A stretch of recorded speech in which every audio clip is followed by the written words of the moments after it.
Santhal rebellion हुआ इसी के अगेंस्ट में, संथाल रिवोल्ट हुआ 1855-56 में, जिसको लीड किया सिद्धू मांझी और कानों से। क्या बोला गया कि अवध की आर्मी डिसबैंड कर दी जाएगी, ब्रिटिश आर्मी उनके दरबार में रहेगी और उसका पूरा खर्चा नवाब 90% ऑफ बंगाल आर्मी के लोग यहीं पर जाते थे। इनफैक्ट अवध को nursery of the Bengal army बोला। लेबर बचाने के चक्कर में लोगों की जॉब छीन रहे हैं, जो कि एकदम गलत है। ये उन्होंने यंग इंडिया के अंदर लिखा था। हेलो, जय हिंद, नमस्कार साथियों, I'm समीर त्रिपाठी, आपका अपना हिस्ट्री एजुकेटर, एंड मैं स्वागत करता हूं आपका अपने यूट्यूब चैनल ह्यूमैनिटीज वाला पर। दोस्तों, CUET फैक्ट्स एक्सप्रेस सीरीज का हिस्ट्री का ये है हमारा आखिरी लेक्चर, जहां पर आज हम इस वीडियो में कवर करने जा रहे हैं बहुत ही शॉर्ट और क्रिस्प तरीके से themes in Indian history second. यहां पर हम बेसिकली सारे चैप्टर के इंपॉर्टेंट फैक्ट्स को, जो CUET के पॉइंट ऑफ व्यू से इंपॉर्टेंट है, उन सभी को बहुत फास्ट और बहुत ही क्रिस्प तरीके से कवर करने की कोशिश करेंगे। हमारी इस बुक के अंदर टोटल हमारे पास है 4 chapter: colonialism and the countryside, rebels and the Raj, revolt of 1857, Mahatma Gandhi and the nationalist movement, framing of the constitution, the beginning of new era। इस चैप्टर के नोट्स आपको इस टेलीग्राम ग्रुप पर मिल जाएंगे, तो इसको ज्वाइन कर लीजिएगा। सबसे पहले शुरू करते हैं colonialism and the countryside। Basically ये चैप्टर बात करता है कि जब भारत के अंदर ब्रिटिश रूल स्टैब्लिश हुआ तो क्या क्या इंपैक्ट होने शुरू हुए। ब्रिटिश रूल सबसे पहले भारत के अंदर स्टैब्लिश हुआ बंगाल के अंदर, and it was in Bengal only, जहां पर ब्रिटिशर्स ने सबसे पहली बार कोशिश करी कि वो अपने नियम कानून लॉज को एस्टैब्लिश करने की कोशिश करें, रेवेन्यू सेटलमेंट स्टैब्लिश करें। और यहीं पर उन्होंने रूरल सोसाइटी को सबसे पहले बदलने की कोशिश की, टैक्सेशन व्यवस्था को लागू कर एक नई लैंड राइट व्यवस्था और रेवेन्यू सिस्टम को उन्होंने इंट्रोड्यूस किया। सबसे पहली व्यवस्था जो इंट्रोड्यूस की गई वो थी परमानेंट सेटलमेंट, जो 1793 में इंट्रोड्यूस की गई थी। बेसिकली यहां पर जमींदार को अपॉइंट किया गया। ये जमींदार कोई और नहीं, बेसिकली लोकल राजाज और तालुकदार थे, जिनको अपॉइंट किया गया और उनको एक काम सौंपा गया कि आपके अंडर में जो विलेजेस हैं, आपको वहां से टैक्स कलेक्ट करना है और कंपनी को देना है। ये जमींदार बेसिकली एक मिडिल मैन है जो कंपनी के बिहाफ में टैक्स कलेक्ट करता है। अब यहां पर आप ध्यान देंगे तो किसान से जमींदार भी टैक्स ले रहा है और कंपनी भी टैक्स ले रही है। और अगर जमींदार ये टैक्स पे नहीं कर पाता था तो उसकी जो जमींदारी है, मतलब जो एरिया उसके अंडर में है, जो गांव उसके अंडर में है, उसका ऑक्शन कर दिया जाता था। ये राजा बेसिकली उसी जमींदार को कहा जाता था, वहां का लोकल जो इंपॉर्टेंट इन्फ्लुएंशियल व्यक्ति होता था उसको बोला जाता था। एंड आप देख सकते हैं उनके अंडर में कितने बड़े बड़े गांव होते थे। बुर्दवान एक शहर है डायमंड हार्बर रोड पे, वहां पर एक राजा का आप देख सकते हैं, जमींदार का आप एक घर देख सकते हैं, कितना बड़ा है, किसानों को लूट लूट के उन्होंने बनाया था। अब कंपनी ने परमानेंट सेटलमेंट बेसिकली किया क्या था, उन्होंने टैक्स को एकदम फिक्स कर दिया था। तो कंपनी का ये भरोसा था कि भाई टैक्स फिक्स रहेगा तो कुछ भी हो जाए हमें एक फिक्स्ड अमाउंट ऑफ टैक्स हमेशा मिलता रहेगा। ये परमानेंट सेटलमेंट बेसिकली बनाया गया था, करा गया था राजाज और तालुकदार के साथ, और उनको एक fixed amount of revenue state को पे करना होता था। इनको जमींदार बोला गया and they were the middleman. यहां पर टैक्स परमानेंटली फिक्स था, इसीलिए इसको परमानेंट सेटलमेंट बोला जाता है। एंड कई बार इसको जमींदारी सिस्टम भी बोला जाता है, because zamindars were asked to pay the taxes. अब यहां पर जमींदार लैंड ओनर नहीं बल्कि सिर्फ टैक्स कलेक्टर है। तालुकदार कौन होता है? बेसिकली तालुका का जो हेड होता था उसको तालुकदार बोला जाता था। जमींदार अलग अलग गांव से रेंट कलेक्ट करता था और कंपनी को वो रेंट पे करता था, और जो डिफरेंस अमाउंट होता था वो अपने पास रख लेता था। Charles Cornwallis was the person, ये बहुत इंपॉर्टेंट है, जिन्होंने इस परमानेंट सेटलमेंट को इंट्रोड्यूस किया था। In fact he was the British commander of during the American war of independence. Important fact है, इसको याद रखिएगा। अब इनिशियल डिमांड बहुत हाई थी, इसी कारण से जमींदार टैक्स पे नहीं कर पाते थे। तो पहली चीज, इनिशियल डिमांड बहुत ज्यादा हाई थी। ये इंपोज की गई थी 1790s पर, जब ऑलरेडी एग्रीकल्चरल प्राइसेस बहुत ज्यादा कम थे भारत के अंदर। तो जमींदार के लिए टैक्स पे कर पाना बहुत मुश्किल हो जाता था।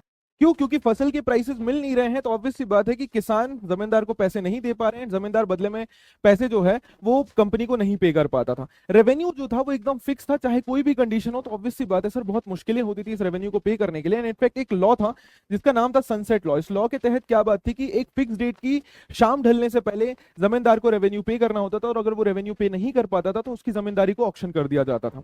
परमानेंट सेटलमेंट ने इनफैक्ट जमींदार की पावर को भी लिमिट कर दिया था, जिसके चलते जमींदार इफेक्टिवली टैक्स कलेक्ट नहीं कर पाता था। जनरली रेंट कलेक्शन के टाइम पे जमींदार अपना एक ऑफिसर भेजता था जिसको आमला बोला जाता था टैक्स कलेक्ट करने के लिए।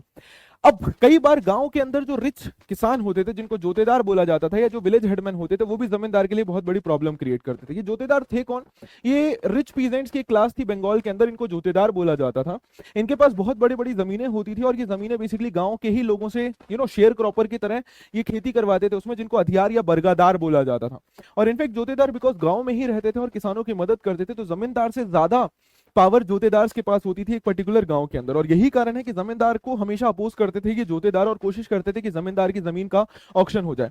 कई जगहों पे इनको हाउलदार, गांतीदार या मंडल भी बोला जाता है। लुक एट दिस, ये एक जोतेदार का विलेज आप देख सकते हैं, जॉर्ज टेनेरी ने ये बनाया हुआ है इमेज। अब ये कुछ एक स्ट्रक्चर था जहां पर रैयत जो है डायरेक्टली जोतेदार से होकर ही जमींदार को टैक्स पे करते थे।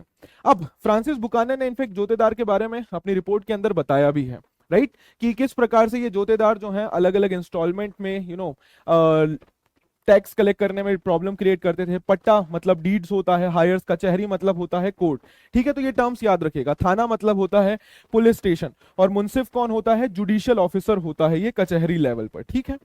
देन जमींदार, अब जमींदारों ने क्या किया, उन्होंने सबसे पहले अपनी कुछ जमींदारी, अब क्योंकि ऑक्शन होता था तो जमींदार क्या करते थे, सबसे पहले अपनी जमींदारी मदर या वाइफ के नाम पर कर देते थे, बिकॉज कंपनी वुमेन की प्रॉपर्टी नहीं लेती थी। बची हुई प्रॉपर्टी का फिक्शिशियस सेल या झूठी सेल होती थी, जिसको बेनामी सेल भी बोला जाता था, मतलब एनोनिमस सेल, किसी के नाम पर नहीं हो रही है। और कई बार क्या होता था कि जमींदार, अगर कोई नया जमींदार आ भी गया है तो पुराना जमींदार अपने लठियाल यानी गुंडे भेज देता था और नए जमींदार को नहीं आने देता था। एंड कई बार इनफेक्ट रैयत से खुद नए जमींदार को एंट्री नहीं लेने देते थे। ये देखिए, राजा ऑफ बुर्दवान महाराजा मेहताब चंद है, ये परमानेंट सेटलमेंट के टाइम पर थे।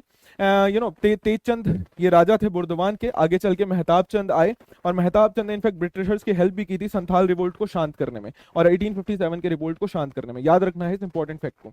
अब हुआ क्या, एक रिपोर्ट प्रेजेंट की गई ब्रिटिश पार्लियामेंट के अंदर 1813 के अंदर। ये बेसिकली 5वीं रिपोर्ट थी, इसलिए इसको 5th रिपोर्ट बोला जाता है, बेसिकली कंपनी एडमिनिस्ट्रेशन के ऊपर, कि British east India company Bharat के अंदर आखिर किस प्रकार से काम कर रही है। ये 1002 पेजेस की रिपोर्ट थी और इसमें 800 पेजेस तो केवल अपेंडिसेस थे। अपेंडिसेस का मतलब कि बुक के लास्ट में एडिशन करके 800 पेजेस जोड़े गए थे, और उसमें ज्यादा कुछ नहीं, लेकिन जमींदार के पिटीशंस, रैयत के पिटीशन, कलेक्टर की रिपोर्ट, अलग अलग डिस्ट्रिक्ट से टेबल्स, रेवेन्यू रिटर्न्स, रिकॉर्ड्स, हर एक चीज, ठीक है। अब कंपनी ने जब से बंगाल के अंदर अपना रूल स्थापित किया था, तो वो इंग्लैंड के अंदर कई सारी दूसरी कंपनीज थी जो इस चीज को पसंद नहीं करती थी, और वो चाहती थी कि भारत का व्यापार उनके लिए भी ओपन किया जाए।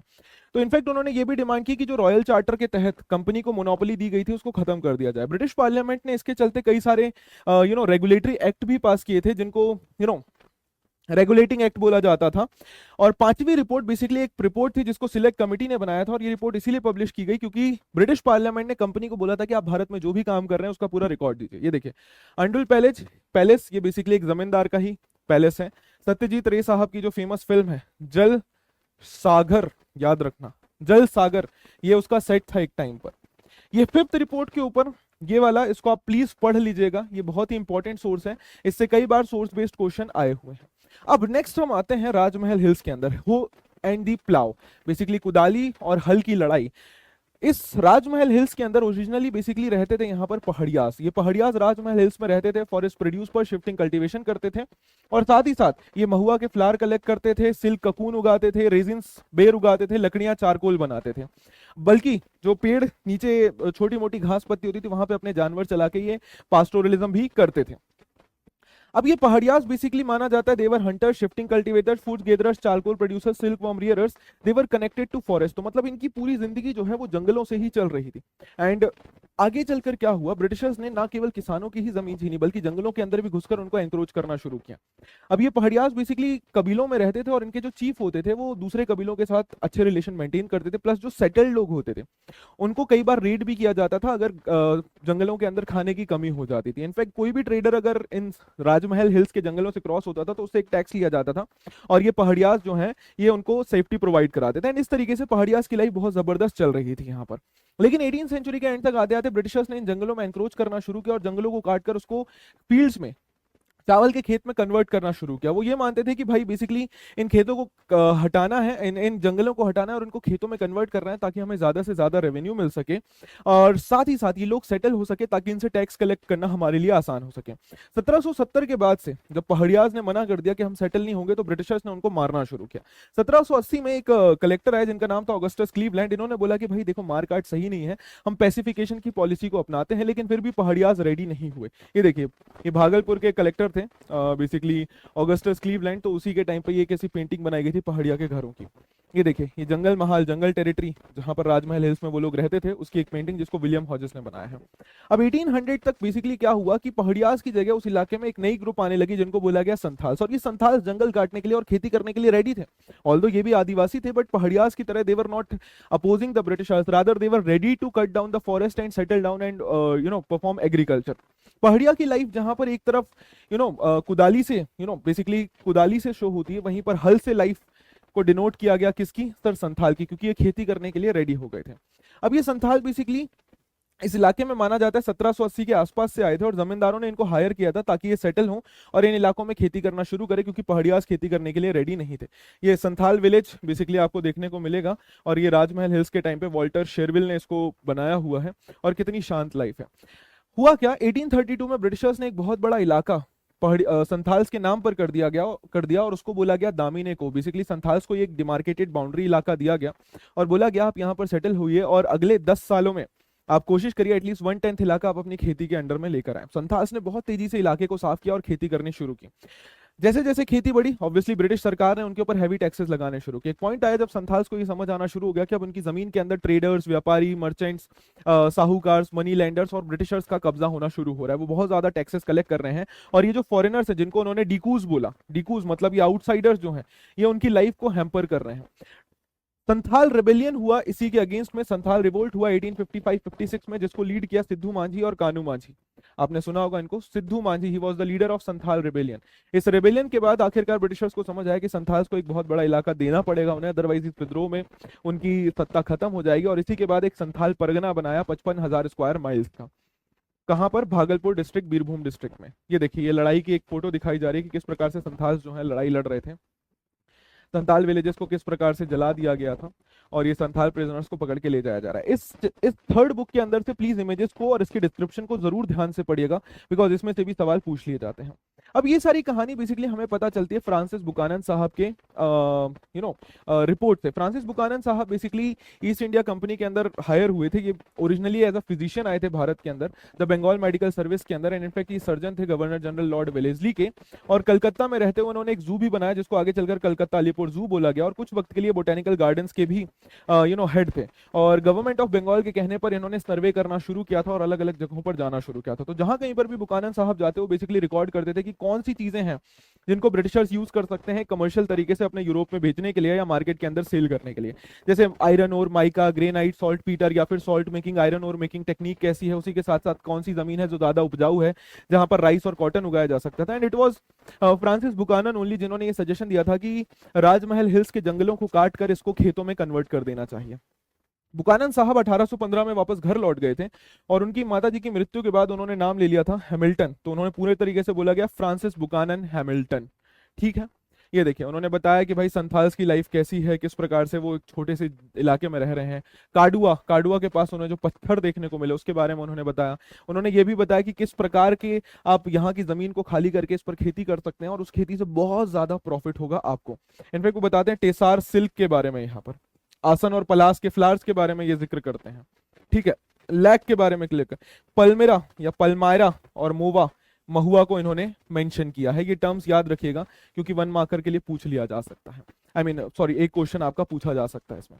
अब नेक्स्ट हम आ जाते हैं पूना के अंदर। पूना के अंदर एक विद्रोह हुआ जिसका नाम था सुपर रेबेलियन। ये सुपर रेबेलियन बेसिकली पूना के एक गांव सुपा से शुरू हुआ था 12 मई 1875 को, जब आसपास के गांव के किसानों ने एक सेंटर टाउन के आसपास इकट्ठे होकर वहां के व्यापारियों और साहूकारों के ऊपर अटैक करना शुरू किया और उनके घर जलाने शुरू किए। साथ ही साथ उन्होंने बही खाता और डीड बॉन्ड्स जो थे जिनमें कर्जानामा लिखा हुआ था उन सबको भी जलाना शुरू कर दिया था। साहूकार बेसिकली कौन होते थे? जो गांव के अंदर रहकर मनी लैंडिंग का काम करते थे। ये देखिए 16 मई 1875 को डिस्ट्रिक्ट मजिस्ट्रेट पुलिस कमिश्नर की ये रिपोर्ट की किस प्रकार से ये विद्रोह जो है तेजी से फैल रहा है। इसमें से भी सोर्स बेस्ड क्वेश्चन पूछा गया है, प्लीज इसको एक बार पढ़ लीजिएगा ध्यान से। ये न्यूज़पेपर रिपोर्ट नेटिव ओपिनियन, ये एक न्यूज़पेपर था जिन्होंने बताया कि किस प्रकार से ये संथाल रिवोल्ट जो है तेजी से फैलना शुरू हुआ था सुपा के गाँव के अंदर।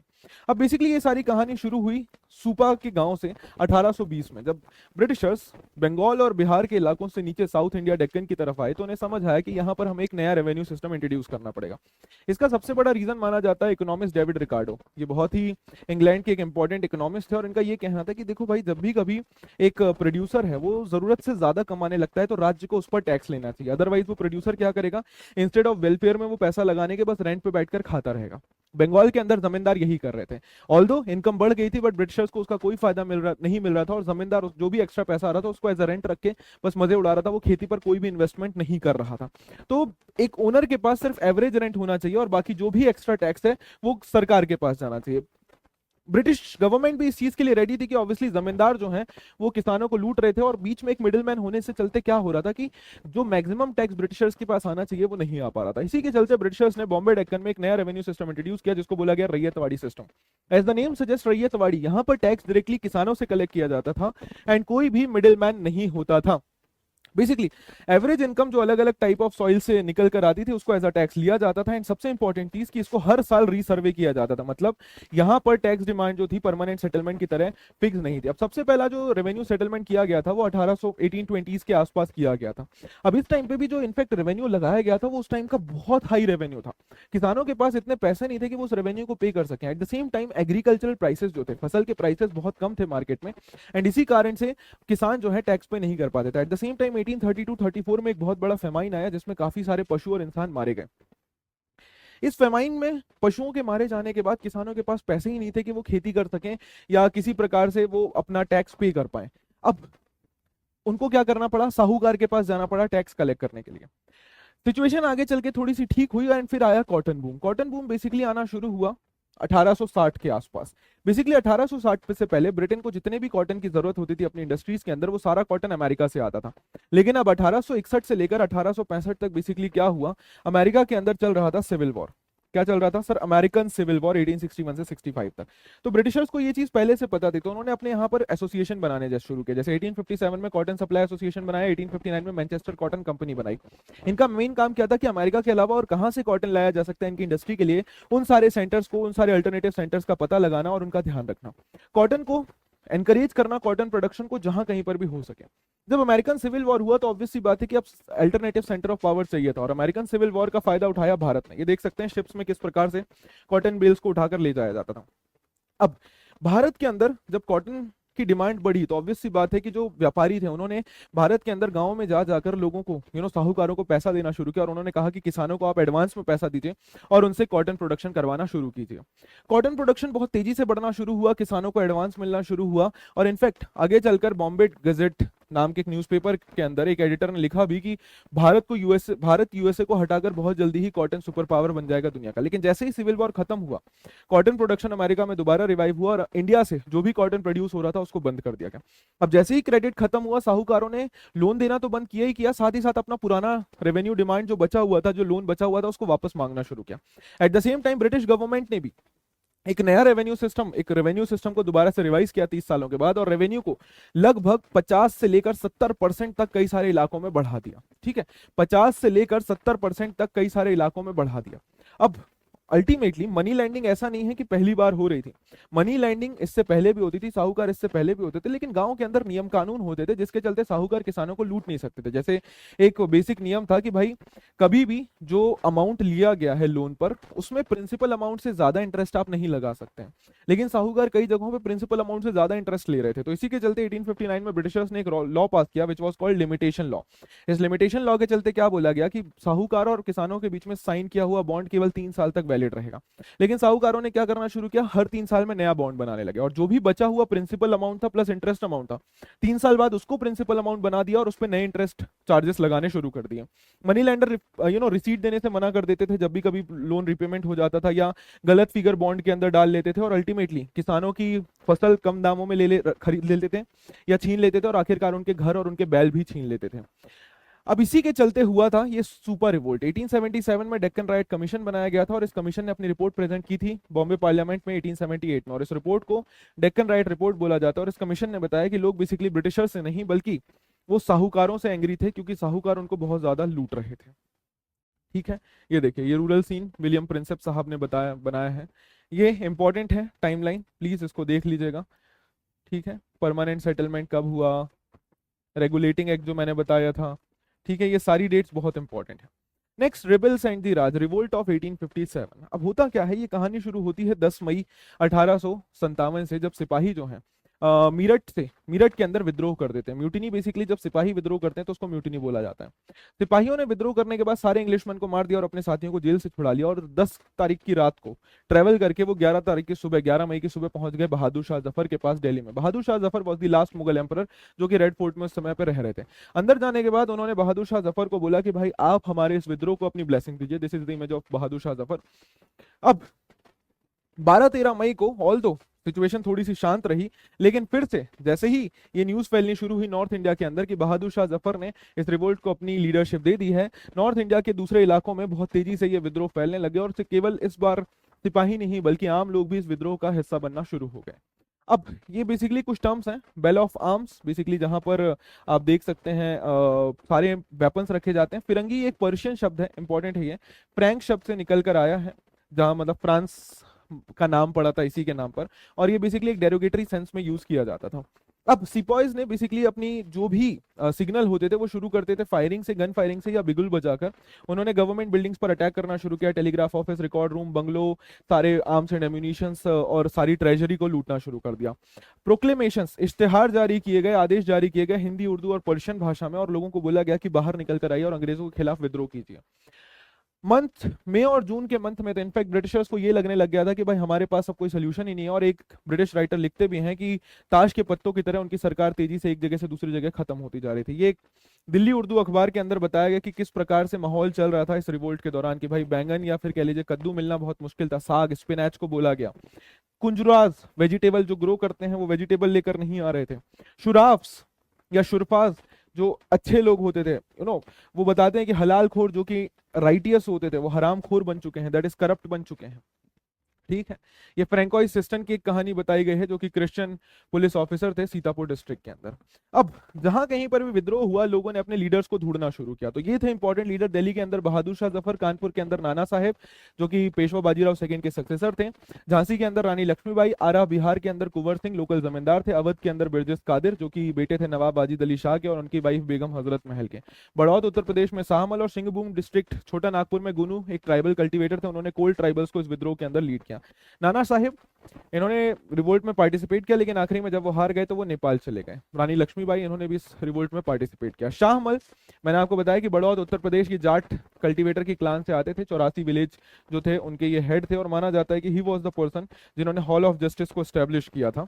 लेकिन आगे चलकर शाहमल साहब को एक बैटल के अंदर जुलाई 1857 में मार दिया गया। इनफैक्ट एक मौलवी भी थे जिनका नाम था मौलवी अहमदुल्ला शाह, ये फैजाबाद के इलाकों में, उत्तर प्रदेश के इलाकों में ही ये इस रिवोल्ट को लीड कर रहे थे। कई बार इनको डंका शाह भी बोला जाता था क्योंकि एलिफेंट के ऊपर डंका बजाते हुए जाते थे। इनफैक्ट इन्होंने एक बहुत ही फेमस बैटल भी लड़ी थी जिसको बोला जाता है बैटल ऑफ चिन्हट, जिसमें इन्होंने लड़ाई लड़ी थी अंग्रेजों के खिलाफ हेनरी लॉरेंस से, और इस युद्ध को ये जीत गए थे। लकीली आपको समझने को मिलेगा कि ये इस युद्ध को जीत भी गए थे। हेनरी लॉरेंस के अंडर में अंग्रेजी फोर्सेस को इन्होंने हरा दिया था। अब ये सारी कहानी बेसिकली शुरू हुई उस बात से कि सिपाहियों को ये पता चला, अफवाह पता चली कि बेसिकली जो नई एनफील्ड राइफल्स हैं, एक व्यक्ति थे हेनरी हार्डिंज, इन्होंने आर्मी के अंदर एक नई राइफल इंट्रोड्यूस की थी जिनको एनफील्ड राइफल बोला जाता है, और इन्हीं के अंदर जो गोली डलती थी, माना जाता था कि उस गोली के ऊपर एक कवर होता था जो काऊ और पिग के फैट से बनी हुई होती थी। अब काऊ जो है हिंदूज में रिवर्ट थी और पिग जो थी इस्लाम के अंदर वो अलाउड नहीं होती है। तो ये सिपाही बेसिकली उसी चीज के लिए विरोध कर रहे थे। ये सारी कहानी कैप्टन राइट जो कि कमांडर थे राइफल इंस्ट्रक्शन डिपो के, वो बताते हैं कि जनवरी 1857 से शुरू हुई, जब एक लो कास्ट खलासी ने एक ब्राह्मण सिपाही से पानी मांगा तो सिपाही ने मना कर दिया पानी देने से कि तुम्हारे छूने से मेरा लोटा खराब हो जाएगा। तो सिपाही ने उसको बोला कि देखो भाई, आप जो ये बुलेट यूज कर रहे हो ना, तो ये काऊ और पिग के फैट से बनी हुई है और इसको दांत से काटने के बाद आपका भी धर्म खत्म हो जाएगा। तो इस तरीके से ये अफवाह फैलनी शुरू हुई। धीरे धीरे करके नॉर्थ इंडिया में एक और र्यूमर फैल रही थी कि भाई ये जो आटा है, ये ब्रिटिशर्स जो आटा दे रहे हैं हमको, इस आटे के अंदर वो काऊ और पिग का हड्डी का चूरा मिला के हमको खिला रहे हैं। लोग इस चीज से भी बहुत ज्यादा नाराज थे। एक भविष्यवाणी भी थी कि बैटल ऑफ प्लासी जो कि 23 जून 1757 को हुई थी, उसके 100 सालों के बाद, दैट इज 23 जून 1857 को ब्रिटिश रूल भारत के अंदर से खत्म हो जाएगा। इनफैक्ट भारत के अलग अलग इलाकों से रिपोर्ट आ रही थी कि लोग रात के अंदर चपाती बांट रहे हैं एक गांव से दूसरे गांव में। वी डोंट नो उसका क्या सिंबल था, क्या मीनिंग था, बट डेफिनेटली कुछ ना कुछ बहुत बड़ा होने वाला था।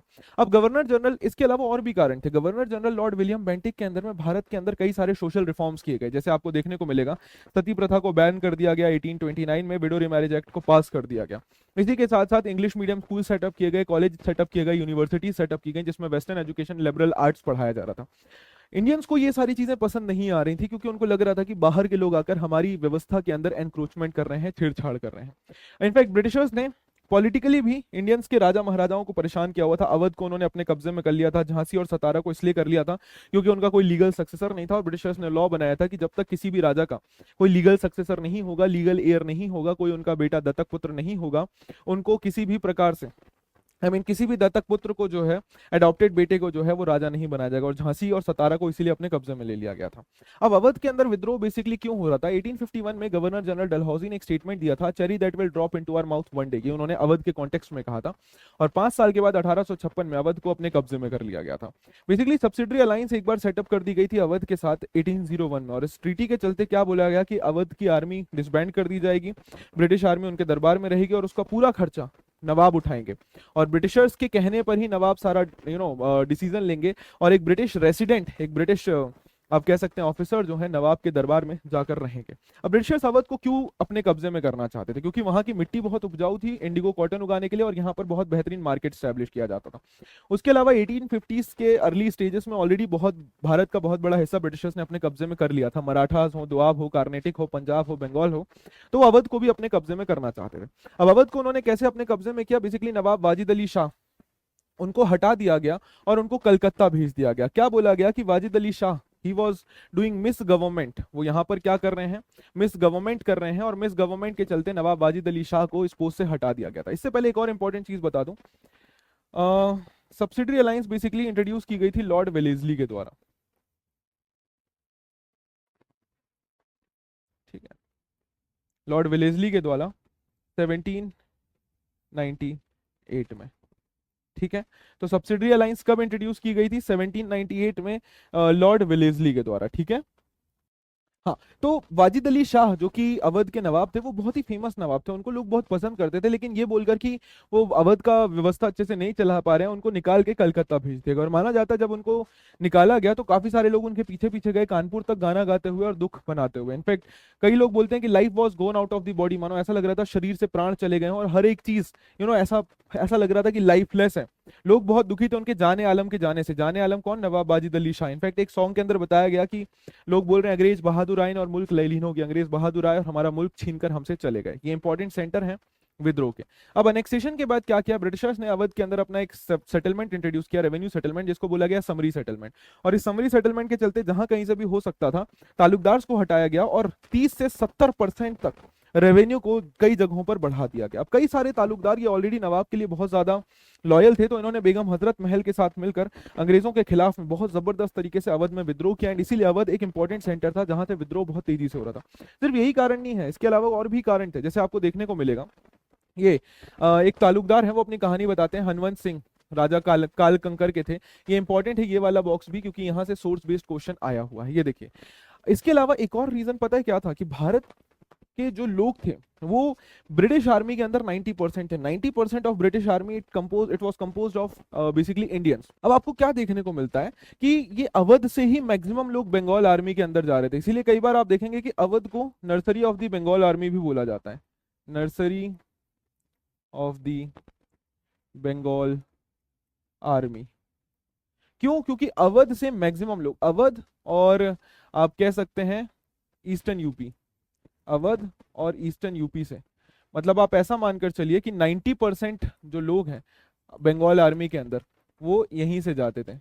90% ऑफ बंगाल आर्मी के लोग यहीं पर जाते थे। इनफैक्ट अवध को nursery of the Bengal army बोला जाता था। तो यही कारण है कि अवध के अंदर सबसे तेजी से विद्रोह हुआ। अब ये रेबल्स आखिर चाहते क्या थे? तो हमें प्रोक्लेमेशंस और इश्तिहार देखने को मिलते हैं पर्शियन, उर्दू और हिंदी में। सबसे पहली डिमांड थी इनकी रिलीजियस यूनिटी, कि भाई यहाँ पर बेसिकली आपको देखने को मिलेगा कि मोहम्मद और महावीर के नाम पर नारे लगाए गए और बोला गया कि हमें रिलीजियसली साथ पर रहना है। और फिरंगी राज से जो कुछ जुड़ा हुआ है हर एक चीज को नकार दिया गया, और क्या बोला गया कि फिरंगी राज से जो कुछ जुड़ा हुआ है हम उसको एक्सेप्ट नहीं करेंगे। इनफैक्ट वो ये बोलते थे, आपको पता चलेगा कि इनफैक्ट ब्रिटिशर्स ने दंगे कराने के लिए मेरठ शहर के अंदर 50,000 रुपए भी खर्चे किए थे, बट इस पे सक्सेसफुल नहीं हो पाए थे। आपको देखने को मिलता है, ये देखिए यहाँ पर मैंने आपको बताया कि ब्रिटिशर्स ने इनफैक्ट 50,000 रुपए भी खर्चे किए थे, 50,000 रुपीज वेस्टर्न उत्तर बरेली के अंदर, सॉरी, कि वो दंगे फसाद करवा पाए, बट ऐसा कुछ भी नहीं हुआ था। उसके अलावा हर एक चीज जो ब्रिटिश रूल से रिलेटेड थी, हर एक चीज को नष्ट, मतलब ऐसा बोला गया कि हर एक चीज का त्याग कर देना है, हर एक चीज को नष्ट कर देना है सबके भले के लिए। और आखिरी कि भाई अल्टरनेटिव पावर सेटअप करनी है हमें दिल्ली, लखनऊ और कानपुर के अंदर। इनफैक्ट कई सारे विद्रोहियों ने अंग्रेजों को हटाकर alternative centre of power establish भी कर दिए थे, एडमिनिस्ट्रेशन स्टैब्लिश भी कर दिया था। ये आजमगढ़ प्रोक्लेमेशन 25 अगस्त 1857 को जारी किया गया था, आजमगढ़ से आदेश जारी किए गए थे कि क्यों अलग अलग सेक्शन ऑफ द सोसाइटी को इस विद्रोह को ज्वाइन करना चाहिए। तो इसमें बताया गया कि जमींदार को क्यों करना चाहिए, मर्चेंट्स को क्यों करना चाहिए, पब्लिक सर्वेंट्स को क्यों करना चाहिए, व्यापारियों को क्यों करना चाहिए, पंडित फकीर और दूसरे लोगों को क्यों करना चाहिए। आपको अर्जी देखने को मिलती है सिपाहियों के द्वारा, जिसमें हमें पता चलता है कि इनफैक्ट सिपाही भी बहुत ज्यादा नाखुश थे इन लोगों से, और सिपाही भी इसीलिए विद्रोह करना चाहते थे। क्यों? क्योंकि पहले क्या होता था कि सिपाहियों के साथ अच्छे रिलेशन रखे जाते थे, हर चीज रखी जाती थी, बट आगे चलकर सिपाहियों को गाली दी जाती थी, रेशियली अब्यूज किया जाता था, सेक्टेरियन मार्क्स नहीं पहनने दिया जाता था, और इसके चलते सिपाही जो थे बहुत ज्यादा दुखी थे और वो भी इस विद्रोह में पार्टिसिपेट करना चाहते थे। अब आगे चलकर आपको देखने को मिलेगा कि कई सारे एक्ट्स भी पास किए गए मई जून 1857 के अंदर, और इन एक्ट्स के चलते क्या बोला गया, आम पुलिस वालों को भी बहुत सारी पावर दे दी गई और लॉ एंड ऑर्डर के सारे नियम कानूनों को बंद कर दिया गया, और विद्रोहियों के लिए केवल एक सजा सुनाई गई, दैट इज डेथ। यूरोप से आर्मी बुलवाई गई, बिकॉज मैंने बताया कि 90% आर्मी इंडियन ही थी यहाँ पर, तो अब ऑब्वियसली वो विद्रोह कर रहे हैं, तो यूरोप से आर्मी बुलवाई गई, और दिल्ली को सबसे पहले रिकवर किया गया सितंबर 1857 में, और अलग अलग जगहों पे अलग अलग टाइम पे ब्रिटिशर्स ने है अलग अलग विद्रोहियों को शांत किया और उन इलाकों को कब्जे में किया। इसमें उनकी हेल्प की इंडियन जमींदार्स ने। ठीक है, ये देखिए, ये सिकंदरा बाग लखनऊ का एक फोटोग्राफ, किस प्रकार से यहाँ पर कैम्पबेल साहब ने 2000 विद्रोहियों को मारा और उनकी हड्डियां यहाँ पर बिखरी हुई आपको देखने को मिलेंगी। अब हमें यहाँ पर अलग अलग पेंटिंग्स भी देखने को मिलती हैं रिवोल्ट ऑफ 1857 को दिखाते हुए। जैसे सबसे पहले थी रिलीफ ऑफ लखनऊ, जिसको थॉमस जोन्स बार्कर ने बनाया था 1859 में। इसमें बेसिकली बताया गया कि जब विद्रोहियों ने लखनऊ को अपने कब्जे में किया, उस टाइम हेनरी लॉरेंस वहां के कमिश्नर थे, तो वो लोगों को लेकर बेसिकली एक किले के अंदर चले गए। उसमें उनके साथ थे commander English, commander colonel English. Henry Lawrence को मार दिया गया, कर्नल इंग्लिश किसी तरीके से लोगों को बचाते रहे। 25 सितंबर को जेम्स आउटरॉम और हेनरी हैवलॉक उस किले के अंदर वापस गए और लोगों की सुरक्षा करने की कोशिश की, लेकिन उनको भी रेबेलियंस ने घेर लिया। आखिरकार 20 दिन के बाद कॉलिन कैम्पबेल, जो कि नए ब्रिटिश कमांडर अपॉइंट हुए, वो उस जगह पर आते हैं, विद्रोहियों को मारते हैं और वहां के लोगों को सुरक्षित बचाते हैं, और ये पेंटिंग उसी सीन को यहाँ पर दिखा रही है।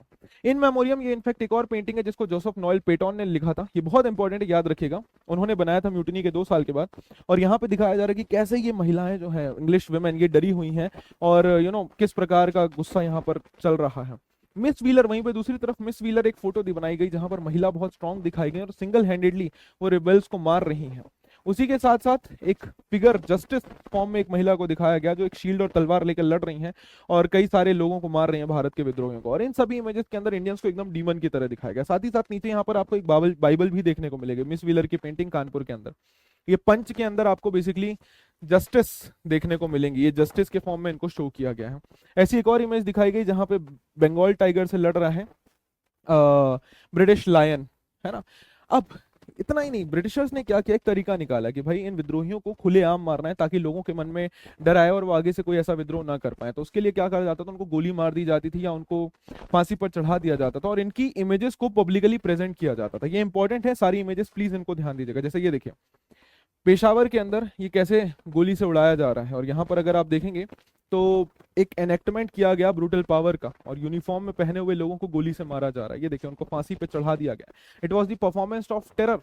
इनफैक्ट इसी बीच में अगर कोई भी ब्रिटिशर्स ये बोल रहा था कि नहीं ठीक है, हमें थोड़ी सी सॉफ्टनेस बरतनी चाहिए, इतनी सख्ती सही नहीं है, तो उनका मजाक उड़ाया। जैसे लॉर्ड कैनिंग ने कहा कि भाई इतना खून खराबा सही नहीं है और हमें थोड़ी सी दया भाव दिखानी चाहिए, तो उनको भी एक इमेज के अंदर कैसा प्रेजेंट किया गया कि वो एक इंडियन सिपाही जिसके पास तलवार चाकू है, उसमें से खून बह रहा है, उसके हाथ सर पर हाथ रखे हुए हैं एंड ये मजाक करने की कोशिश कर रहे हैं कि भाई ये हमारे अंग्रेजों को मार रहे हैं और हम इनको छोड़ दें। अब भारत के अंदर इस चीज को the first war of independence की तरह दिखाया गया। इनफैक्ट हीरोइक पोएम्स लिखी गई, रानी लक्ष्मीबाई के लिए। सुभद्रा कुमारी चौहान ने इनफैक्ट फेमस पोएम लिखी, खूब लड़ी मर्दानी, वो जो झांसी वाली रानी थी। एंड ये जितने भी फ्रीडम फाइटर्स थे आगे चलकर भारत की आजादी के आंदोलन के टाइम पर इनको वापस से एज अ हीरोइक फिगर्स की तरह प्रेजेंट किया गया और लोगों को मोटिवेट किया गया अंग्रेजों के खिलाफ लड़ाई लड़ने के लिए। ठीक है, ये सारी इंपॉर्टेंट डेट्स हैं, प्लीज इनको देख लीजिएगा। नेक्स्ट आते हैं Mahatma Gandhi and the nationalist movement. इस चैप्टर के अंदर आपको देखने को मिलेगा कि हर एक नेशन के अपने एक गॉडफादर होते हैं। जैसे इटली के गिसेप Garibaldi, American war of independence के जॉर्ज वॉशिंगटन, वियतनाम के हो ची मिन, और father of Indian independence basically बोला जाता है महात्मा गांधी जी को। ऐसा क्यों बोला जाता है हम इस चैप्टर के अंदर देखेंगे। बेसिकली गांधी जी जनवरी 1915 को साउथ अफ्रीका से वापस लौट कर आते हैं और इस टाइम पे बोला जाता है, चंद्रन देव नीशन ये उनके एक बायोग्राफर हैं, वो लिखते हैं कि गांधी जी का जो साउथ अफ्रीका का टाइम पीरियड था, it was the time period of making of Mahatma Gandhi. और साउथ अफ्रीका में ही रहते हुए महात्मा गांधी जी ने पहली बार नॉन वायलेंट प्रोटेस्ट के तरीकों को निकाला, जिसे सत्याग्रह बोला गया।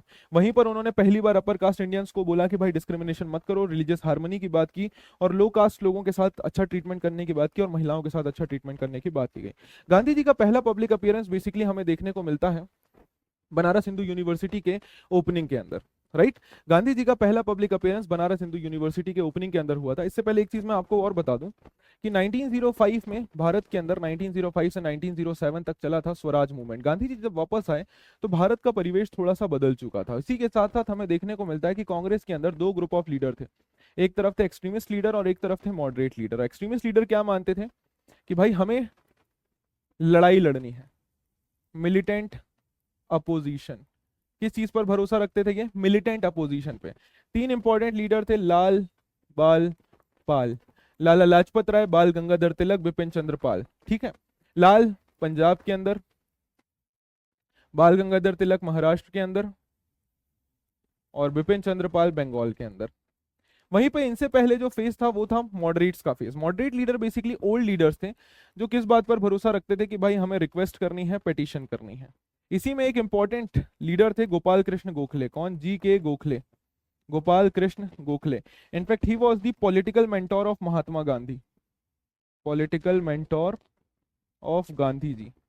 ही was the political mentor of Mahatma Gandhi. और दूसरे एक इंपॉर्टेंट है मोहम्मद अली जिन्ना।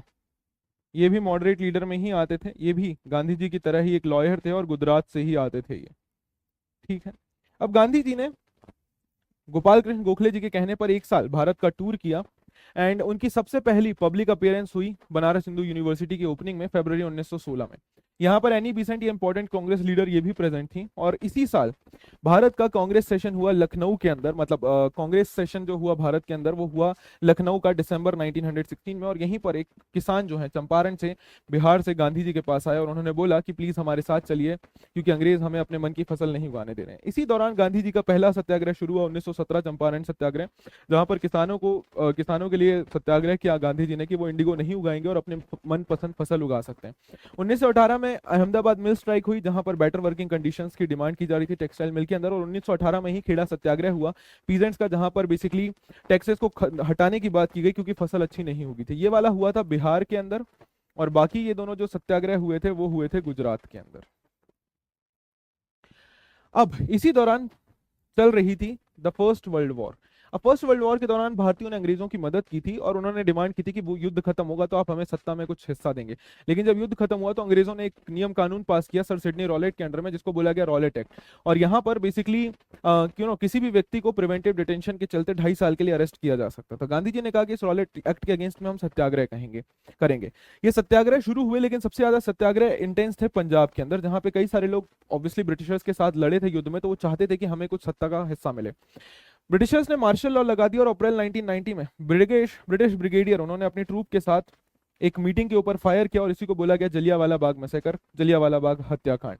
गांधी जी ने इसके बाद बोला कि अब हमें non cooperation movement British rule के अगेंस्ट में शुरू करना है। हमें ब्रिटिशर्स, जो लोग चाहते हैं कि ब्रिटिशर्स के रूल को खत्म कर दिया जाए, तो उनके साथ हमें सहयोग नहीं करना है, असहयोग आंदोलन लॉन्च करना है। क्योंकि भारतीयों के सहयोग से ही ब्रिटिशर्स इतने वक्त तक भारत के अंदर रूल कर पा रहे हैं, तो हमें हर प्रकार से ब्रिटिश रूल का त्याग करना है।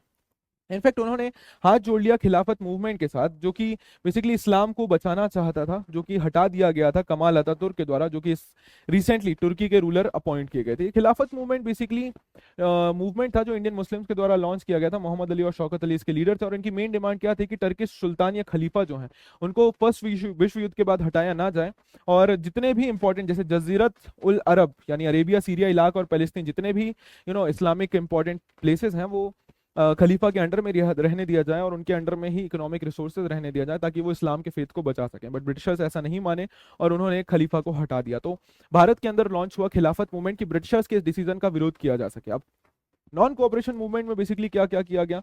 स्टूडेंट्स ने स्कूल कॉलेजेस जाना छोड़ दिया, लॉयर्स ने लॉ कोर्ट अटेंड करना छोड़ दिया, वर्किंग क्लास स्ट्राइक करने चली गई, नदन आंध्र प्रदेश के हिल ट्राइब्स ने विद्रोह कर दिया, अवध के फार्मर्स ने टैक्स पे करने से मना कर दिया, कुमाऊं के इलाकों में पीजेंट्स ने मना कर दिया कि हम लोड्स को कैरी नहीं करेंगे।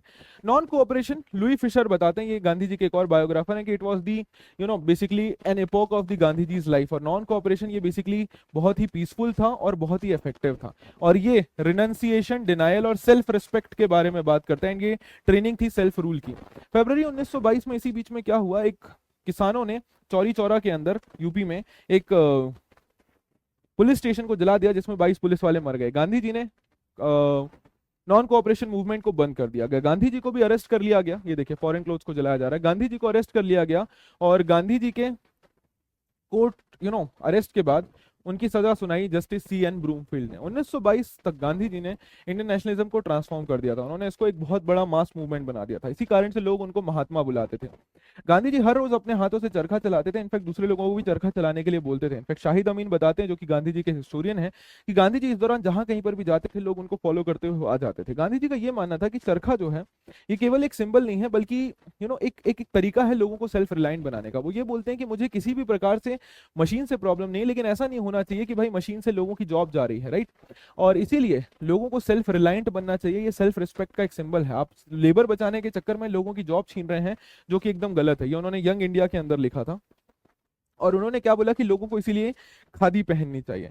इनफैक्ट गांधी जी ने खुद बहुत सिंपल वेशभूषा अपनानी शुरू की थी। जब 1921 में वो साउथ इंडिया गए तो उन्होंने अपने हेड को शेव कर लिया, और वो अपने अपर बॉडी को ढकने के लिए केवल एक कपड़ा रखते थे और नीचे धोती पहनते थे। और ये उनकी सिंपल लाइफस्टाइल को दिखाता था कि वो कैसे त्याग और तपस्या करते हुए भारत की आजादी के आंदोलन को लीड कर रहे थे। इनफैक्ट चरखा को एक इंपॉर्टेंट सिंबल बनाया था गांधी जी ने। अब हमें कई जगहों पे पता चलता है कि गांधी जी जहां कहीं पे भी जाते थे उनके मिरेकुलस पावर की बात होती थी, कि जो भी गांधी जी का विरोध कर रहा है या तो उनके अगेंस्ट में आपको देखने को मिलेगा कि उनका कुछ बुरा हो जाता था, या फिर लोगों के बीच में अफवाहें थी कि गांधी जी के पास सुपर पावर है। गांधी जी को अलग अलग नामों से जाना जाता था, गांधी बाबा, गांधी महाराज या महात्मा। अब लोग गांधी जी को बहुत पसंद करते थे। इसी के साथ साथ आपको देखने को मिलेगा कांग्रेस भी पूरे भारत में अपना वर्चस्व स्थापित कर चुकी थी। इनफैक्ट कई सारी प्रजामंडल स्थापित की गई प्रिंसली स्टेट्स के अंदर, ताकि उनको फ्रीडम के लिए डेवलप किया जा सके, फ्रीडम के लिए जगाया जा सके। गांधी जी ने इनफैक्ट नेशनलिस्ट लीडर्स को बोला कि आप हर जगह जाएंगे तो मदर टंग के बेसिस पर ही लोगों तक उनके मैसेजेस पहुंचाएंगे। इनफैक्ट कई सारे इंडस्ट्रियलिस्ट जैसे G.D. बिरला, उन्होंने भी गांधी जी को सपोर्ट किया। इसी के साथ साथ गांधी जी को कई सारे इंपॉर्टेंट नेशनलिस्ट लीडर भी सपोर्ट कर, जैसे महादेव देसाई, वल्लभ भाई पटेल, J.B. कृपलानी, सुभाष चंद्र बोस, अबुल कलाम आजाद, जवाहरलाल नेहरू, सरोजिनी नायडू, गोविंद बल्लभ पंत, सी राजगोपालाचारी।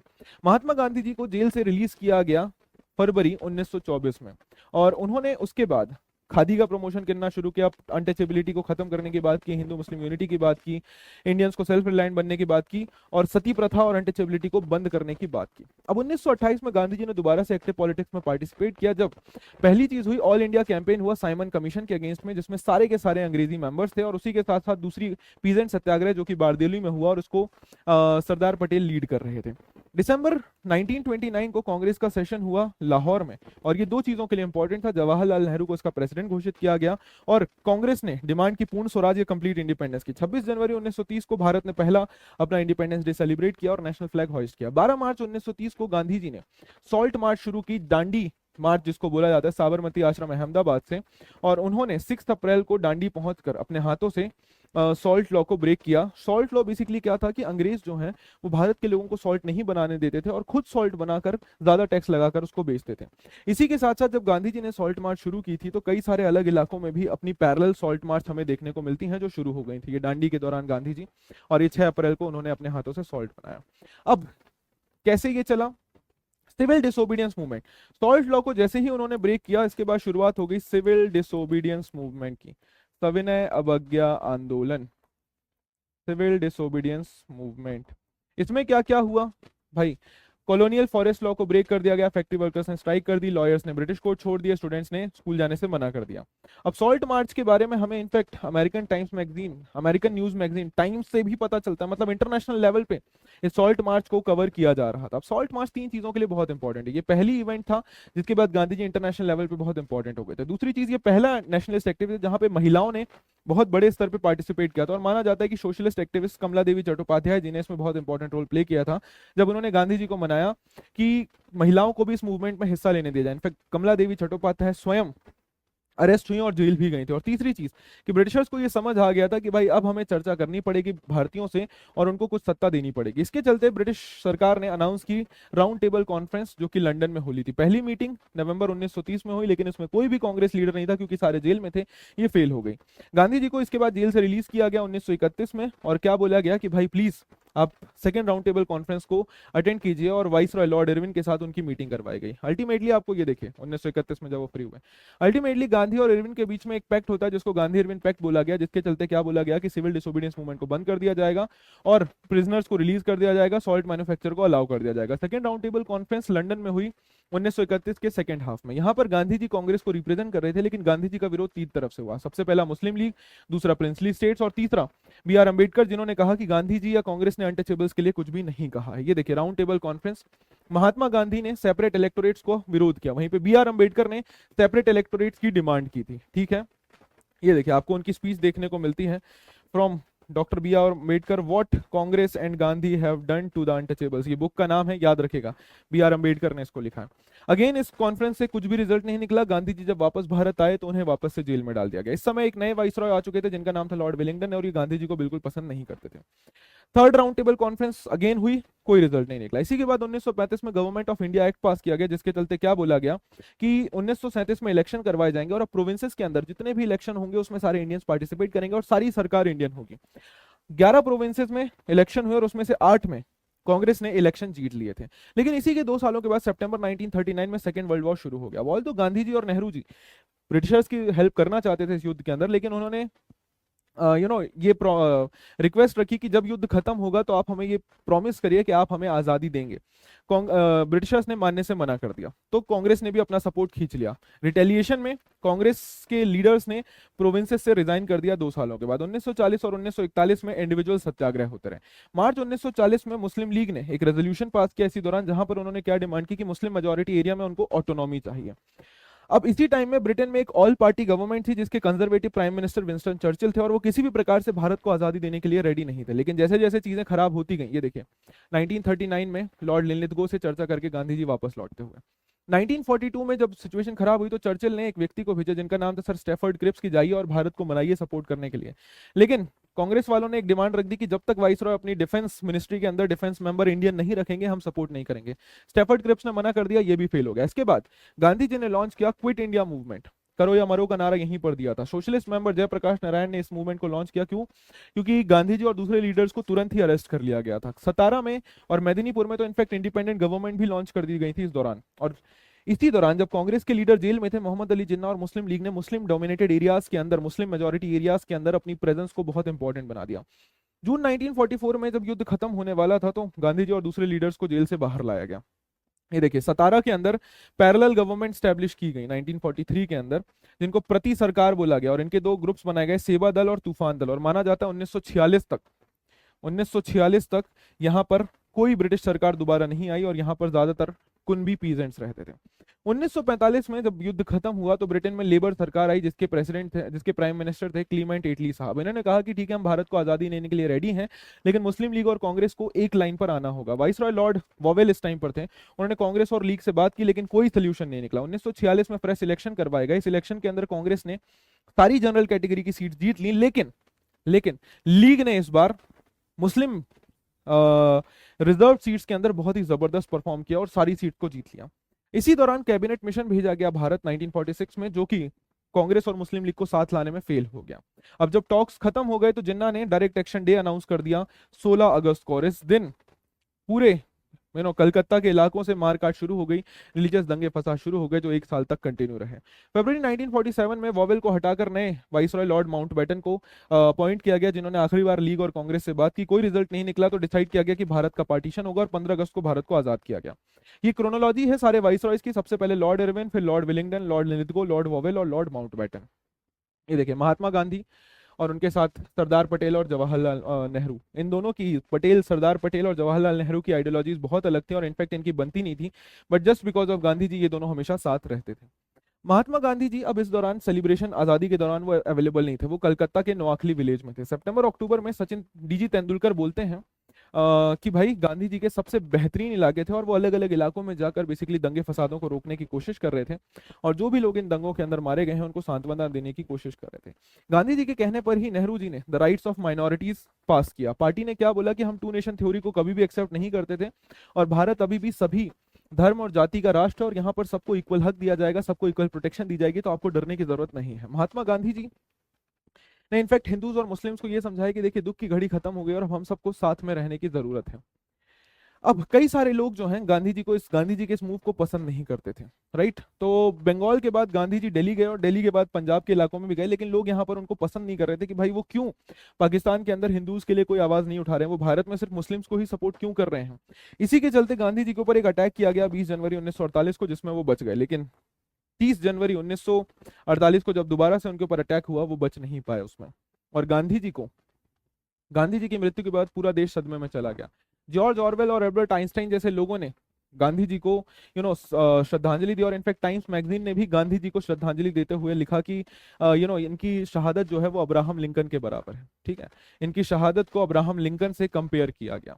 अब गांधी जी के बारे में बेसिकली हमें पता कैसे चलता है, तो उनके लेटर्स से पता चलता है। गांधी जी बेसिकली अपने लेटर्स को रेगुलरली एक न्यूज़पेपर हरिजन में पब्लिश करते थे, और नेहरू जी ने भी अपने लेटर्स को a bunch of old letters नाम की एक पब्लिकेशन के अंदर प्रेजेंट किया गया था। जेएम सेन गुप्ता साहब ने all Bengal civil disobedience council बनाई थी, और बंगाल प्रोविंशियल कांग्रेस कमेटी ने all Bengal council of disobedience बनाई थी। केसरी और विधिव्रत ये न्यूज़पेपर है। उसके अलावा गांधी जी के बारे में हमें ऑटोबायोग्राफी, पुलिस रिपोर्ट्स और न्यूज़पेपर से पता चलता है। ये देखिए एक लेटर है जहां पर सोशलिस्ट लीडर जयप्रकाश नारायण, नरेंद्र नाथ देव, एनजी रंगा, नाम याद रखिएगा इनका, ठीक है। ठीक है, आगे बढ़ते हैं। ये ऐसी पिक्चर्स बनाई जाती थी गांधी जी को याद रखने के लिए। सारे इवेंट्स यहाँ पर एक साथ आपको देखने को मिल जाएंगे। लास्ट आता है फ्रेमिंग ऑफ द कॉन्स्टिट्यूशन। अब जब भारत आजाद हुआ तो सबसे बड़ा चैलेंज था हमारे पास भारत के लिए एक संविधान बनाना। भारत का संविधान माना जाता है 26 जनवरी 1950 को लागू किया गया, और ये बेसिकली दिसंबर 1946 से नवंबर 1949 तक बना, और इसमें असेंबली ने 11 सेशंस किए और 165 दिन तक उनकी बैठक हुई। भारत की आजादी से पहले बेसिकली 15 अगस्त को भारत आजाद तो हुआ था, लेकिन विभाजन भी हुआ था। इससे पहले क्विट इंडिया मूवमेंट हुआ था 1942 में। सुभाष चंद्र बोस जी ने भारत को आजाद कराने की कोशिश की थी फॉरेन एड के साथ। रॉयल नेवी के अंदर एक बहुत बड़ा विद्रोह हुआ था 1946 में, और ग्रेट कलकत्ता किलिंग भी हुई थी। तो ये सारी चीजें अभी भी लोगों की मेमोरी में फ्रेश थी, और इन्हीं के बीच में भारत के संविधान के बनने का काम शुरू हुआ था। ये 1949 में बेसिकली आप देख सकते हैं सारे लीडर्स कॉन्स्टिट्यूशन को यहाँ पर साइन कर रहे हैं। अब ये जवाहरलाल नेहरू जी की स्पीच 14 अगस्त 1947 को, ट्रिस्ट विद डेस्टिनी जिसको बोला जाता है, ठीक है। This speech is known as tryst with destiny. अब इंडिपेंडेंस डे को केवल भारत आजाद नहीं हुआ बल्कि उसका विभाजन भी हुआ, और हिंदू मुस्लिम्स उनके जमीन से तो निकल गए, और काफी ज्यादा मारकाट भी हुई। इसी के साथ साथ ब्रिटिश राज के दौरान प्रिंसली स्टेट्स को आजादी दे दी गई थी। तो आजादी के बाद एक सबसे बड़ा प्रॉब्लम ये था कि भाई ये महाराज या ये प्रिंसेस जो है इनका क्या होगा, क्योंकि अगर इन्होंने अपने राज्य बना लिए तो भारत और कई सारे हिस्सों में टूट कर बिखर जाएगा।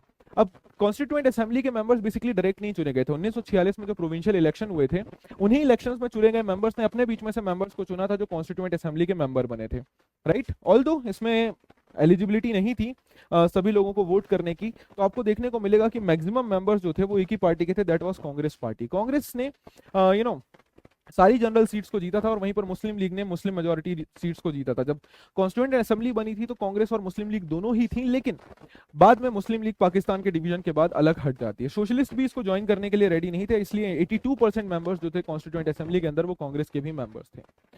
सरदार पटेल साहब यहाँ पर देखने को मिलेंगे। ये इंपॉर्टेंट कमिटीज हैं, बहुत इंपॉर्टेंट है, ये याद रखना प्लीज, ठीक है। ये वेरी वेरी इंपॉर्टेंट है, मैं इसको मार्क कर रहा हूँ, हो सके तो इसको याद भी कर लेना, डायरेक्ट सवाल यहाँ से पूछा जाता है, ठीक है।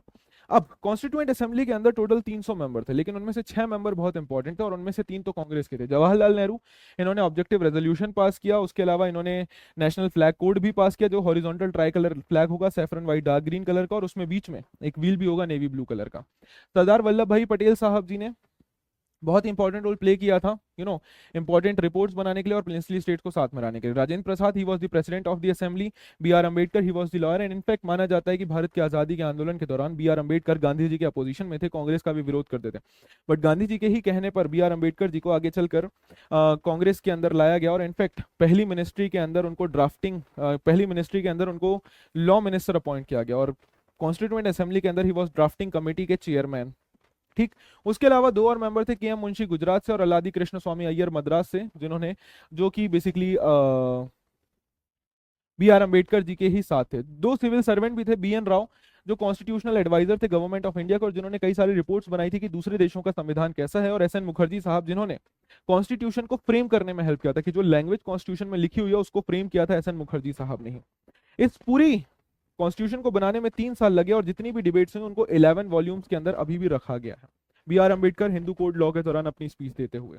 अब 13 दिसंबर 1946 को जब कॉन्स्टिट्यूंट असेंबली मिलना शुरू हुई थी, तो जवाहरलाल नेहरू ने एक रेजोल्यूशन पास किया विच वाज ऑब्जेक्टिव रेजोल्यूशन, जिनमें उन्होंने क्या बताया कि हमें इस संविधान को किस हिसाब से बनाना है, हमारा ऑब्जेक्टिव क्या है। इसके अंदर उन्होंने भारत को इंडिपेंडेंट, सोवरेन और रिपब्लिक बोला, और क्या बोला कि सिटीजन्स को जस्टिस, इक्वालिटी और फ्रीडम दी जाएगी, और साथ ही साथ सेफगार्ड किए जाएंगे माइनॉरिटीज, बैकवर्ड और ट्राइबल एरियाज के अंदर बैकवर्ड और दूसरे डिप्रेस्ड और बैकवर्ड क्लासेस के लिए भी व्यवस्थाएं की जाएंगी।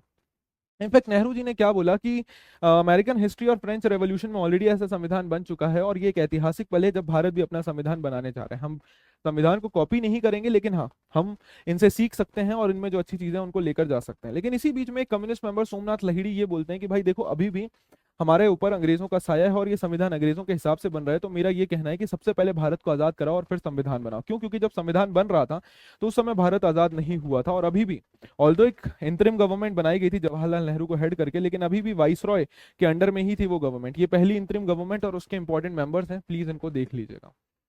ये सोमनाथ लहिड़ी जी की स्पीच। तो नेहरू साहब ने क्या बोला कि देखो भाई, ऐसा कुछ नहीं है, ठीक है, हम लोग डेमोक्रेसी, इक्वालिटी और जस्टिस की बात कर रहे हैं। जब हमने चाइल्ड मैरिज का विरोध किया था तो हम सोशल जस्टिस चाहते थे। जब स्वामी विवेकानंद जी ने हिंदुइज्म को रिफॉर्म करने की कोशिश की तो वो तो धर्म को और जस्ट बना, ज्योतिबा फुले महाराष्ट्र में हो या फिर दूसरे लोग, उन्होंने डिप्रेस क्लास को आगे लाने की कोशिश की। कम्युनिस्ट और सोशलिस्ट ने इस आज़ादी के दौरान जो भी वर्कर्स और पीजेंट के लिए काम किया, ये सभी लोगों की जो आइडियोलॉजी है उसी आइडियोलॉजी को मिलाकर हम अपना संविधान बना रहे हैं। तो ऐसा कोई भी दिक्कत वाली बात नहीं है। संविधान के अंदर बेसिकली हम अपने इंडियंस की ही ड्रीम्स, एस्पिरेशंस और रिक्वायरमेंट्स को फुलफिल कर रहे हैं।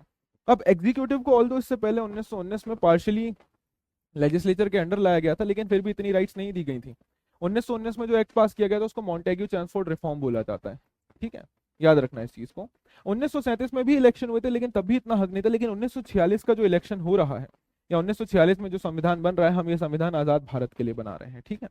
अब 27 अगस्त 1947 को राइट्स की जब बात की गई तो बी पुकार बहादुर साहब ने बोला, मद्रास से जो थे, कि हमें सेपरेट इलेक्टोरेट्स को कंटिन्यू करना चाहिए। आरवी धुलेकर साहब ने कहा कि भाई देखो, ये ब्रिटिशर्स की पॉलिसी थी और हमें इससे बचना होगा। इनफैक्ट सरदार पटेल बोलते हैं कि ये पॉइजन था हमारे लिए, एक जहर है जो हमारी बॉडी में छोड़ दिया गया है, और अगर हमने इसको कंटिन्यू किया तो ये हमारे लिए डेडली होने वाला है। ये देखिए 1946 में लंदन में बेसिकली ब्रिटिश प्राइम मिनिस्टर के साथ मीटिंग हो रही थी, बलदेव सिंह, पथिक लॉरेंस, ये सारे मेंबर्स। एनजी रंगा साहब ने क्या बोला कि भाई माइनॉरिटीज हमें डिफाइन करना चाहिए इकोनॉमिक टर्म्स पर, ठीक है। जयपाल सिंह ने वहीं पे कहा कि माइनॉरिटीज के अंदर हमें ट्राइब्स या फिर आप कह सकते हैं आदिवासियों को भी इंक्लूड करना चाहिए। ये 27 अगस्त 1947 को गोविंद बल्लभ पंत साहब ने अपनी स्पीच दी, जहां पर उन्होंने क्या बोला कि सेपरेट इलेक्टोरेट्स हमें प्रोवाइड नहीं कराने हैं, ठीक है, ठीक। अब अंबेडकर साहब जी ने सेपरेट इलेक्टोरेट्स की डिमांड रखी कि भाई हमें सेपरेट इलेक्टोरेट चाहिए डिप्रेस कास्ट के लिए, ठीक है, लेकिन गांधी जी ने इसके लिए मना कर दिया था। नागप्पा साहब ने भी इस चीज को आगे कंटिन्यू किया, जे नागप्पा जो मद्रास से आते हैं, कि भाई हमने बहुत सफर किया है और अब हमें हमारे राइट चाहिए। हम 20 से 25% है, लेकिन हमें भी मार्जिनलाइज किया गया। केजे खांडेकर जो कुछ सेंट्रल प्रोविंसेस से आते हैं, उन्होंने बोला कि हमें इतने सालों तक दबाया गया है और अभी भी दबाया जा रहा है, तो क्या अभी भी आजाद भारत के अंदर हमें बढ़ने नहीं दिया जाएगा? इनफैक्ट आपको देखने को मिलेगा कि एक और ग्रुप थे मद्रास से, दक्षयानी वेलायुद्धान, ये डिमांड कर रही थी कि भाई महिलाओं के लिए भी कुछ सेफगार्ड्स किए जाने चाहिए, या इनफैक्ट हरिजन्स के लिए। ये दक्षयानी वेलायुद्धान ये डिमांड कर रही है हरिजन के लिए कि भाई सीट्स रिजर्व की जाए। वहीं पर हंसा मेहता जो है वो डिमांड कर रही थी कि महिलाओं के लिए भी सीट्स प्रिजर्व की जाए। और वहीं पे गोविंद बल्लभ पंत जो थे वो ये बोल रहे थे कि भाई कोई भी रिजर्वेशन नहीं होना चाहिए, नो रिजर्वेशन, क्योंकि रिजर्वेशन के चलते हम लोग क्या कर रहे हैं, आपस में ही देश को बांट रहे हैं। गोविंद बल्लभ पंत साहब ने ये बातें बोली। ये महिलाओं की लिस्ट है जो बेसिकली कॉन्स्टिट्यूएंट असेंबली की मेंबर्स भी थी। हंसा मेहता, इन्होंने महिलाओं के सपोर्ट में बात की थी, ठीक है। नेक्स्ट आती है पावर्स ऑफ द स्टेट। तो जवाहरलाल नेहरू ने क्या बोला कि भाई हमें सेंटर को जितना स्ट्रांग हो सके उतना स्ट्रांग बनाना है, ताकि वो पूरे भारत को यूनाइटेड रख सके, क्योंकि ऑलरेडी हमने पार्टीशन देखा हुआ था और पार्टीशन के चलते हमारे भारत के अंदर बहुत विभाजन हुआ था। तो उन्होंने बोला कि पार्टीशन को हम ऑलरेडी देख चुके हैं और अब जरूरत है कि हम अपने संविधान को जितना स्ट्रांग हो सके उतना स्ट्रांग बनाए, ताकि दोबारा से ऐसा कोई विभाजन ना हो। अब कॉन्स्टिट्यूशन के अंदर पावर्स को बेसिकली 3 लिस्ट में बांटा गया था, यूनियन, स्टेट और कॉन्करेंट। सब्जेक्ट जो पहली लिस्ट में डाले गए उसमें सेंट्रल गवर्नमेंट नियम कानून बना सकती है, सेकंड लिस्ट में स्टेट गवर्नमेंट, और थर्ड लिस्ट में स्टेट और सेंटर मिलकर बनाएगी, लेकिन सेंटर की बात ज्यादा चलेगी अगर कोई डेडलॉक हुआ। उसी के साथ साथ आपको देखने को मिलेगा कि यूनियन के पास मिनरल्स और की इंडस्ट्रीज थी। आर्टिकल 356 के चलते सेंट्रल गवर्नमेंट किसी भी स्टेट की सरकार को हटा सकती थी। टैक्सेस की भी बात की जाए तो कस्टम ड्यूटीज और कंपनी टैक्सेस सेंटर अपने पास रखती थी। इनकम टैक्स और एक्साइज ड्यूटी वो स्टेट्स के साथ शेयर करती थी, और वहीं पर स्टेट ड्यूटीज जो थी वो पूरी तरीके से राज्यों को दी गई। अब स्टेट के पास अपने खुद के टैक्सेस थे, जैसे लैंड और property tax, sales tax, liquor tax, ये सारे टैक्स, लेकिन फिर भी उनके पास बहुत कम पावर और पैसे थे। तो कुछ मिनिस्टर्स ने ये बोला कि स्टेट्स को ज्यादा पावर दी जाए, जैसे के संथानम, उन्होंने बोला कि अगर आप पूरी पावर सेंटर को ही दे देंगे तो वो ब्रेक डाउन हो जाएगा, और अगर आपको ऐसा ही बनाना है तो आप एक यूनिटरी व्यवस्था बना दीजिए। लेकिन कुछ सालों के बाद हमें समझ आया कि भाई एक स्ट्रॉन्ग सेंटर की हमें बहुत ज्यादा जरूरत है, ठीक है। इनफैक्ट ओडिशा के भी एक मेंबर ने बोला कि भाई एक स्ट्रॉन्ग सेंटर अगर आप बना रहे हैं, पूरी पावर सेंटर को दे देंगे तो वो टूटकर बिखर जाएगा। इनफैक्ट सर ए रामास्वामी मुदलियार, इन्होंने क्या बोला कि भाई देखिए, आपको स्ट्रॉन्ग सेंटर अगर बनाना है तो ऑब्वियस सी बात है कि ये सही नहीं होगा और राज्यों के पास सत्ता नहीं रहेगी। अंबेडकर साहब ने दूसरी तरफ ये बोला कि हमें जितना स्ट्रांग हो सके उतना स्ट्रांग सेंटर चाहिए, ठीक है। आगे चलकर गोपाल स्वामी अयंगर ने कहा कि सेंटर के पास बहुत सारी पावर होनी चाहिए, और एक और मेंबर बालकृष्ण शर्मा, उन्होंने भी स्ट्रॉन्ग सेंटर को सपोर्ट किया, ठीक है। 1930 से, अब लैंग्वेज की बात करें तो 1930 से कांग्रेस ने एक्सेप्ट किया था कि हिंदुस्तानी ही भारत की भाषा होनी चाहिए। इनफैक्ट महात्मा गांधी जी ने कहा कि एक ऐसी भाषा होनी चाहिए जो सब लोग इजीली समझ सके, और हिंदुस्तानी एक ऐसी भाषा थी जो हिंदी और उर्दू का मिक्सचर थी, और इसमें सभी प्रकार के शब्दों को इंक्लूड किया गया था। गांधी जी मानते थे ये मल्टीकल्चरल लैंग्वेज केवल हिंदू मुस्लिम्स को ही नहीं बल्कि नॉर्थ और साउथ को भी यूनाइट करने में हेल्प करेगी, उनकी यूनिटी को एक्सपांड करेगी। गांधी जी ने अपनी बात कही पर्शियन हिंदुस्तानी के ऊपर। लेकिन वहीं पर कुछ मेंबर थे जैसे आरवी धुलेकर, उन्होंने क्या डिमांड की कि भाई हिंदी भाषा को ही सपोर्ट करना चाहिए। 13 सितंबर को उन्होंने एक और स्पीच दी जहां पर उन्होंने ये बोला कि अगर किसी को हिंदी नहीं आती तो वो इस सदन को छोड़कर चले जाए। अब इसी दौरान लैंग्वेज कमेटी जो थी कॉन्स्टिट्यूएंट असेंबली की, उन्होंने क्या बोला कि हिंदी देवनागरी स्क्रिप्ट में ऑफिशियल भाषा होगी भारत की, लेकिन पूरी तरीके से हिंदी को एक भाषा बनाने के लिए हमें टाइम लगेगा। टाइम बीइंग के लिए इंग्लिश को सेकंड भाषा बनाई जाएगी 15 सालों के लिए, और हर प्रोविंस के पास अपने खुद के ऑप्शन होंगे जहां पर वो रीजनल भाषा चुन सकते हैं ऑफिशियल वर्क के लिए अपने प्रोविंस के अंदर। लेकिन धुलेकर चाहते थे कि हिंदी को ही राज्य भाषा बनाया जाए, भारत की भाषा बनाया जाए। अब दुर्गाबाई देशमुख वहीं पर बताती हैं, जी दुर्गाबाई देशमुख की भाई साउथ इंडिया के अंदर हिंदी के अगेंस्ट में बहुत ज्यादा विद्रोह चल रहा है। वहीं पे श्री शंकर राव देव, उन्होंने भी यही बोला कि भाई मैं हिंदुस्तानी या हिंदी को सपोर्ट तो करता हूं, लेकिन ऐसा ना हो कि ये किसी एक दूसरे ग्रुप्स के ऊपर केवल थोपी जा रही है। टी ए रामलिंगम चेटियार, उन्होंने भी यही बात कही कि भाई देखिए ठीक है, आप कोई भी भाषा स्थापित करें, लेकिन ऐसा नहीं हो कि दूसरों की भाषा को आप सप्रेस कर रहे हैं। अब कुछ चीजें ऐसी थी जहां पर लोग एग्री भी कर रहे थे, जैसे फंडामेंटल राइट्स की बात की जाए, ठीक है, फ्रीडम ऑफ रिलीजन 25 से 28, कल्चरल और एजुकेशनल राइट आर्टिकल 29-30, और राइट्स टू इक्वालिटी आर्टिकल 14, 16 और 17 में दी गई थी। बी आर अम्बेडकर और राजेंद्र प्रसाद आपस में हाथ मिलाते हुए, इंपॉर्टेंट है ये टाइमलाइन अगेन, यहाँ पर जो जो चीजें हैं प्लीज इसको एक बार देख लीजिएगा, ठीक है। तो भाई इस वीडियो के अंदर भी बस इतना ही। मैंने कोशिश की कि शॉर्ट में 1 घंटे के अंदर आपको सारी चीजें कवर करवा दूं। सारे इंपॉर्टेंट फैक्ट्स आपको यहाँ पर मिल जाएंगे जो सीयूटी के अंदर आपका ऑलमोस्ट 80 से 90% एस्पेक्ट कवर कर देंगे। So thank you very much दोस्तों, कमेंट सेक्शन में जरूर बताइएगा लेक्चर कैसा लगा। मिलता हूं मैं आपसे अगली क्लास के अंदर। Till then take care, bye bye, जय हिंद, जय भारत। मुस्कुराते रहिए और याद रखिएगा हमारा मोटो, जब तक तोड़ेंगे नहीं तब तक छोड़ेंगे नहीं। Thank you very much people, take care, bye bye, good night.